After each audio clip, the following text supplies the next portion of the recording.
they, through these various cements, control all these different and various apparently unconnected organizations. Now, one of the cements, of course, is the secret society network. That's pretty obvious when you look at it. And these are some of the major ones, but there are even more exclusive ones as well that operate in tiny, tiny cabals. But it's not just the secret society networks. They connect into the satanic networks, where they literally carry out human sacrifice and such horrors, which these bloodlines have been doing all the way through. Now, no one has a problem with the fact that them primitive ancients used to sacrifice people and torture people and all that stuff, but that was at one time kind of acceptable because it was the way they did things. As it's become unacceptable, it's still gone on, same bloodlines involved, but it goes on secretly, obviously. And this is the paedophile rings, the sexual child abuse rings, which connect into that and connect into that. That's not saying everyone in the secret society is a paedophile. It's not saying every Satanist is a paedophile. It's not saying every paedophile is a Satanist or a member of a secret society. But there are rings, connections between these organizations and groups that hold them together. It's a bit like the Olympic rings. They connect into each other. And you find, this is why, as I researched this over these last 20 years, when I have researched through people in power like politicians and bankers and even some media people and stuff like that, you know, after this time of researching this and the recurring themes, that when you get far enough into it, you're going to come across a secret society, but you're almost certainly going to come across either or both Satanism and child abuse, sexual abuse, paedophilia. And there's a reason why the ratio of such people is massive in the upper echelons of this control structure than it is in the general population. There's a blueprint which you find in every community and every country. It's a blueprint of how this works and how the Satanists and the pedophiles and the secret society people end up in positions of power and influence to direct this conspiracy. So the pedophilia and the secret societies and the Satanists operating in these interconnecting rings then infiltrate their people right across the web, which holds the whole thing together. Now, Satanism is staggeringly common compared with the public perception of it. And there's a number of reasons for it. First of all, they're sacrificing people literally to the gods, the serpent gods. When you see these ancient accounts all over the world of how they used to sacrifice people, young virgins often, and what does young virgins code for? Children, to the gods, because they put them through the sacrifice ritual and they build up the terror. What happens is the terror reaches a point where a certain adrenaline pours into the blood, and the people doing the ritual then drink that blood and they get a real high from that adrenaline. But as the sacrifice is going on, the victim is also releasing energy, very powerful, low vibrational energy, and the entities, or entity, whatever it is, just outside of visible light is feeding off that energy.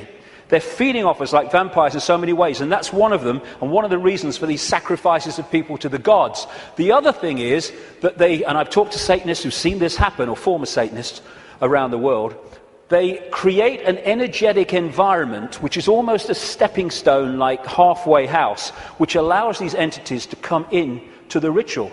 I've talked to people who've seen these entities manifest in the rituals because of the way they have created the energetic environment.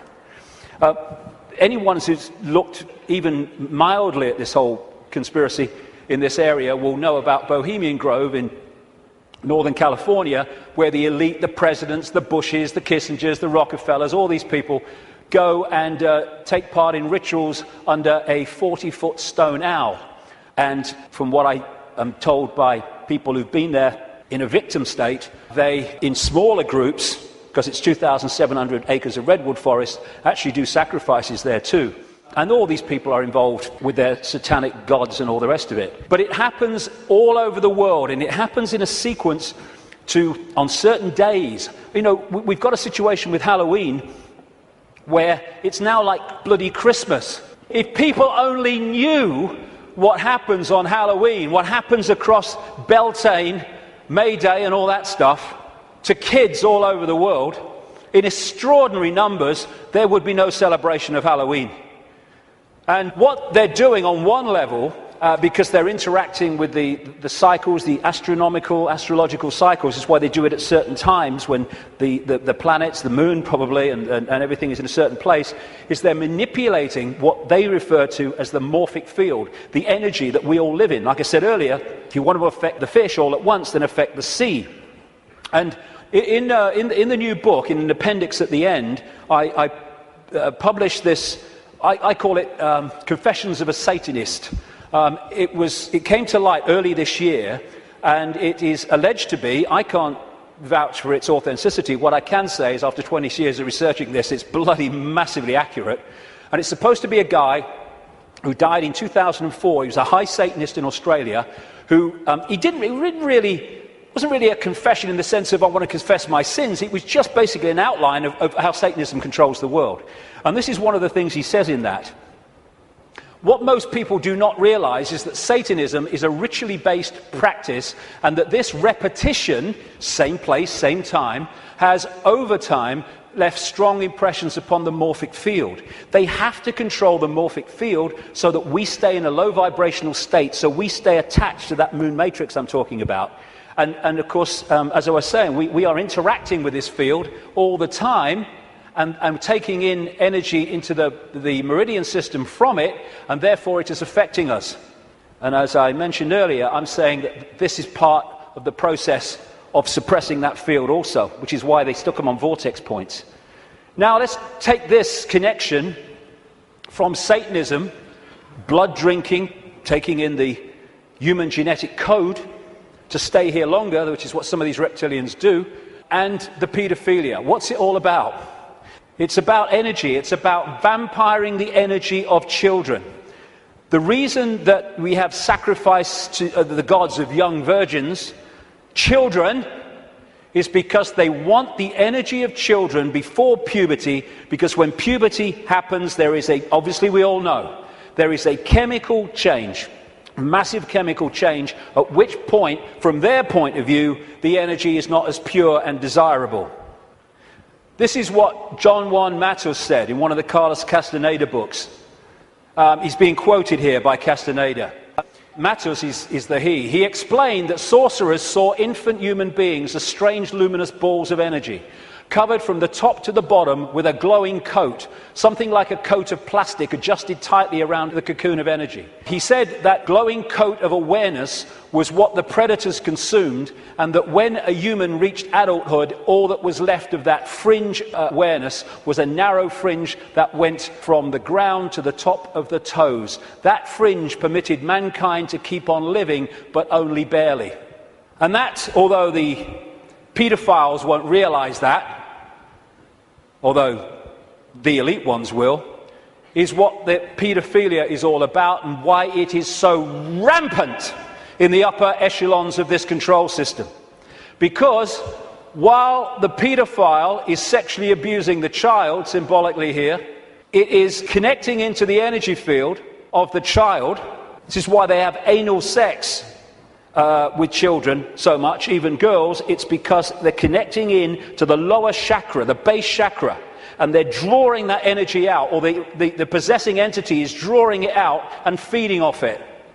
This is why pedophiles tend to be overwhelmingly possessed people, because the possessing entity drives the lust for sex with children, and then when it happens, they draw the energy off it, drawing the child's life force out. And politicians in this control system, again, this is why pedophilia is rampant among the political classes.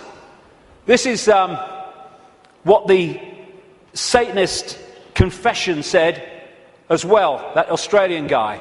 Politicians are introduced by a carefully graded set of criteria and situations that enable them to accept that their victims, children, will be our little secret. Young children sexually molested and physically abused by politicians worldwide are quickly used as sacrifices. In Australia, the bodies are hardly ever discovered, for Australia is still a wilderness. In countries that are not a wilderness, they control the mortuaries and the crematoria, where they get rid of children who they want rid of because of what's happened. And it is rampant.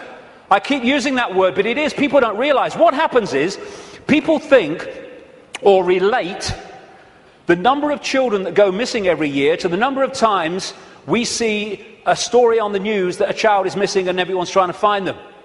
That is the tiniest tip of the iceberg. Hundreds of thousands of children go missing in America every year. I've rung the states, because they don't have federal figures, tell you how many cars went missing federally, but not children. They said, you've got to ring the states. I rung a load of states years ago now. I said, how many children go missing every year? How many children went missing last year? And I added the figures up. What? Never seen this on the news, hundreds of thousands. Some of them are found, some of them have explanations. Not all, nothing like. And what happens is that you have the cover-up. There are so many stories where this story of this Satanism and this child abuse starts to come to light, and immediately the lid goes on because the system controls the various aspects that can keep the lid on. This is just one example. There's endless numbers around the world. The Franklin cover-up. It was an investigation by this guy, John W. DeCamp, who was former state senator in Nebraska, and he started investigating this guy, Lawrence King, a major Republican who sang the American national anthem in 1984 and 1988, I think it was, at the Republican convention. And he was investigating him for financial fraud through an organization called the Franklin Savings and Loans. But then he discovered that he's running a pedophile ring and providing children for the biggest names in America. And he wrote this book, The Franklin Cover-Up, Child Abuse, Satanism, again, they go together all the time, and murder in Nebraska. And what happened? Some of it got into this Washington Times, a mainstream newspaper, the connection to the Reagan-Bush administration, but most of it was totally covered up. I've been writing in my books now since 1998 that Father George Bush is a notorious paedophile, child torturer, child killer, and serial killer of adults as well. Said it on American radio. Still waiting for a response. And this is one example. A lady who became a friend of mine, Kathy O'Brien, who was in the American government mind control project since she was a kid.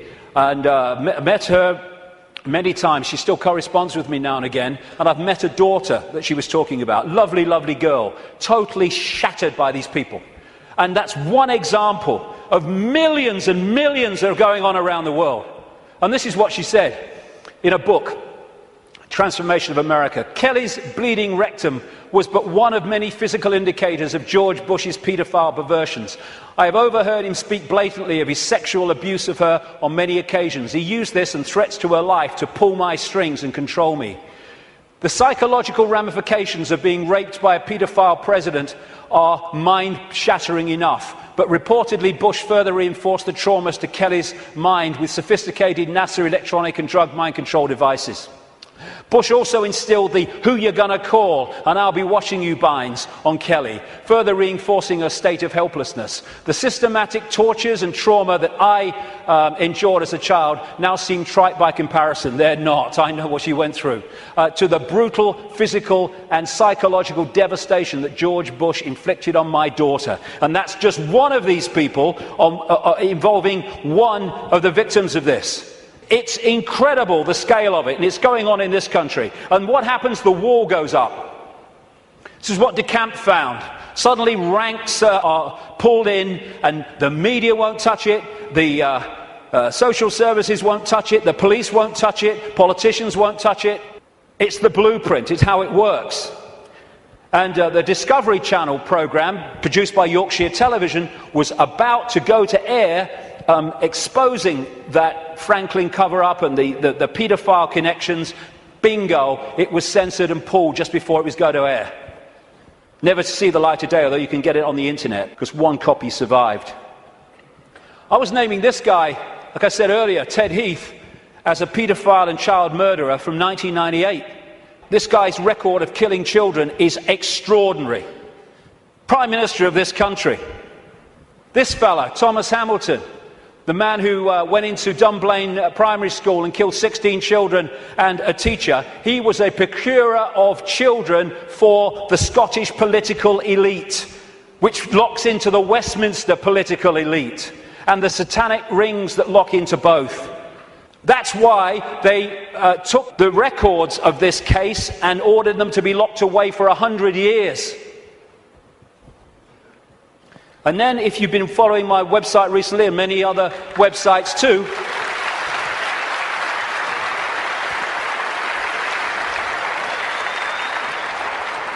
here you have the classic blueprint again. Everywhere you go, same blueprint.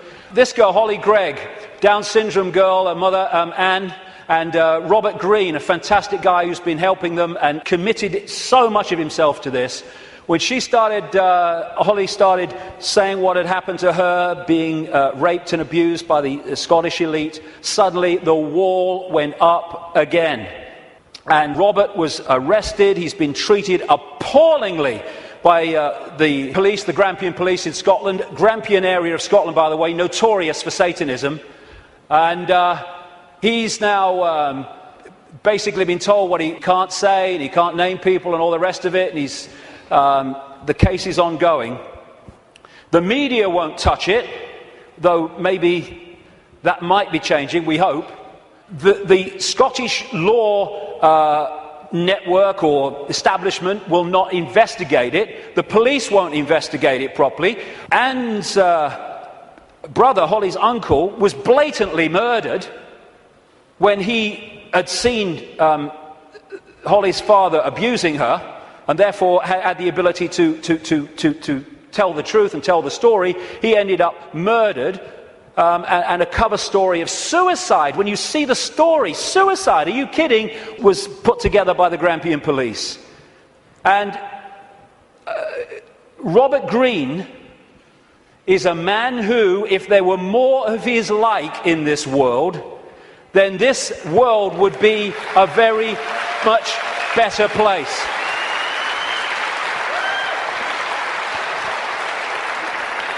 And Robert's actually here today, so thank you, Robert, very much for all you're doing.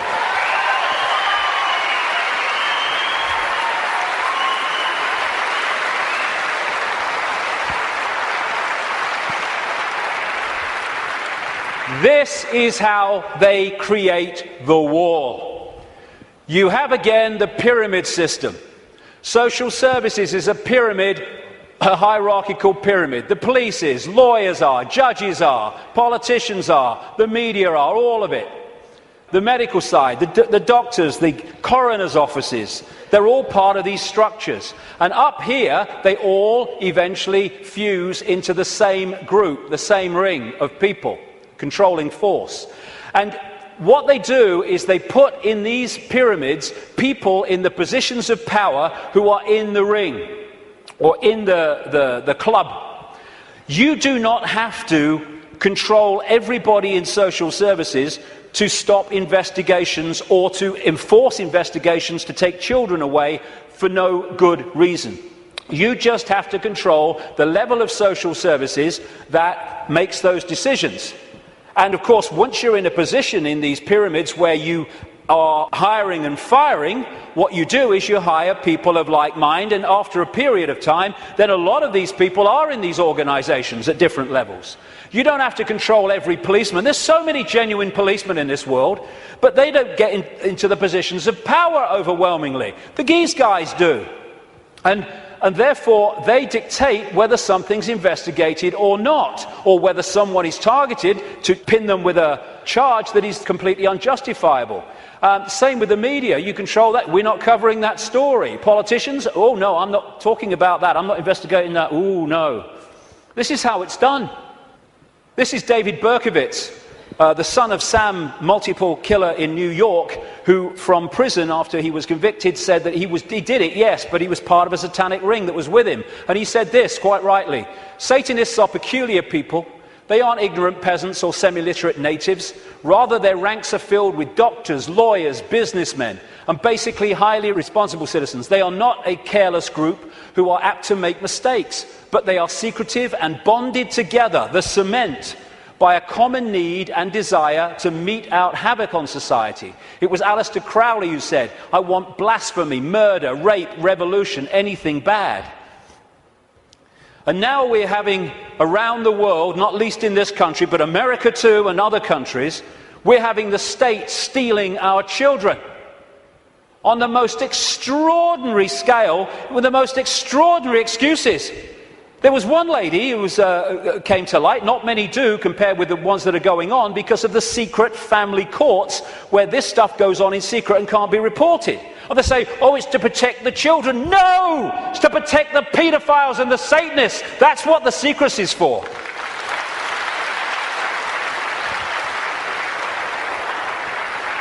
And this lady, her and her husband had spent £38,000 on fertility treatment so they could have children. She had twins, I think it was twins, and she made a joke when social services came round, when the baby came out of hospital, and she said, oh, birth has ruined my figure. It took her children away. And then when she furiously resisted, they said, the mother has anger problems, which are a danger to the child. It's unbelievable the number of children that have been taken away from their parents for no reason.